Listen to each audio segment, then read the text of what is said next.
Hey, Jess here, gonna go over a standing posture. Did you know that there is a proper way to stand? And it's not how I'm standing right now, which is how we all stand. All right, so I'm just gonna kind of run through it nice and quick, not take too much time out of your morning. So, textbook, you wanna try to have your feet parallel as possible. In reality, some people just aren't comfortable that way, so you can turn your feet out about 12 degrees, but really try to avoid looking duck-footed. If you go too far out, you cannot keep your knees protected, and I'll show you why. So once you have your set up here on your bottom half, you really want to make sure that you have a rotational force, a torque, through your knees, which is generated from your hips. Now, the way you do that is either by turning your knees outward, almost like you're going to roll your feet out, but you don't actually do it, or you can think about spreading the floor apart with your feet. Your feet should be approximately hip width apart. It can be a little bit wider, shoulder width, that's fine too. But so basically, if I'm talking about the rotation, if I pick my whole foot up and I rotate it out to the side, but my foot is on the ground, right? You see this small little change? Now I'm creating a rotational force through my knees that protects my ACL, but what it's stimulating is right here in the glute med and a little bit of the vastus lateralis here. Okay, so now, what it also did is it picked up the middle portion of my foot. So basically my foot has gone from chilling to grabbing hold of the floor, and I have an activation about a 2 or 3 on a scale of 10. It's not too much, not too little. From there, you want to keep your core and your pelvis in alignment. So a cheating way to do that, whatever, no-brainer way, is squeeze the glutes. If you are out of alignment, your body will shift you forward into alignment or bring you back wherever you need to be. And then you squeeze your core, a 2 or 3 on a scale of 10, in order for you to release your glutes so you're not walking around with a clenched cheek all the time, right? So from the side, because I don't carry myself in neutral, I need to practice that a little bit more. So this is how I stand normal. So if I make sure my feet are parallel, rotate out, and I squeeze my glutes, you see how, I swing my hips forward. That's my neutral, but I don't want to walk around clenching my cheeks all day. So squeeze the core, then I get to relax them. All right? So now we're going to put our shoulders in proper alignment. So we're going to roll them into our back pocket. But it's not just rolling them into our back pocket. Once you pick them up, bring them back and drop them down, release your neck. This is not involved. Once that's done, it's basically like a small little retraction here.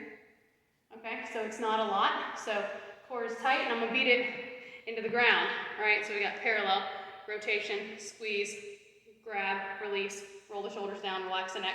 Then from there, not always, but people will sometimes flare their rib cage. So what you can do is you can take it, right, exhale your rib cage down, and you see my back is still flat, but I'm not rounded down, and now I'm not arched, right? So parallel, generate the torque either by thinking about spread the floor apart, right? Or I'm just gonna rotate the legs. Either way, does the same. Squeeze, grab, release, shoulders down, rib cage. Last thing, right? I call it stinky cheese. Like, that's nice, right? Here, pull back. And so now my ear is in line with my shoulders, it's in line with my hips and knee and ankle, all in one straight line. And if you did this with me, you should feel super comfortable, right? This is totally normal. I look normal. Yeah, so it's really important. It's goofy, but it's really definitely important to practice, especially the head position. A lot of people with today's society, they're like this all day, or worse, like this. And any inch your head is in front of your spine adds 10 pounds of pressure onto your spine, and that's how you build up the dowager's hump and the little bonus tissue here. Also, you can end up having neck issues, shoulder issues, all that jazz. All right, so final note here before I let you go. So with regards to the parallel feet or the 12 degrees, let's go back to that. So if you have perfectly parallel feet, and I get it that some of you walk like this, and just moving your feet in will feel weird. That's proper. So if it doesn't feel good, I'm sorry, practice, I promise it will eventually loosen up and get used to it, okay?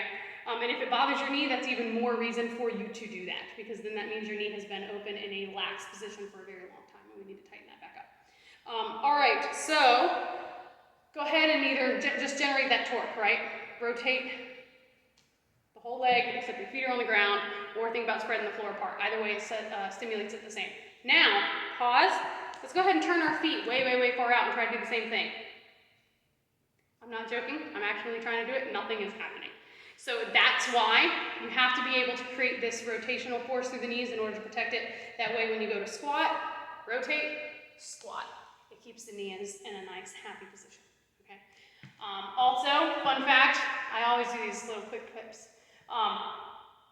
If you think squats hurt your knees, that means you need to squat more, and it's probably just you're squatting improperly. So keeping all that in line, make sure your knees are not going forward, but you reach your hips back like you're gonna go in a chair, okay? Back, and that's a big difference. Generate that force either by spreading the floor apart or rotating the legs, hips back, and then from the front, your knees should always be over top of your ankles, and your knees should always track in line with the second and third toes so they don't come in, right? All right, if you guys have any questions, that's what we're here for. Happy Friday, and have a great weekend.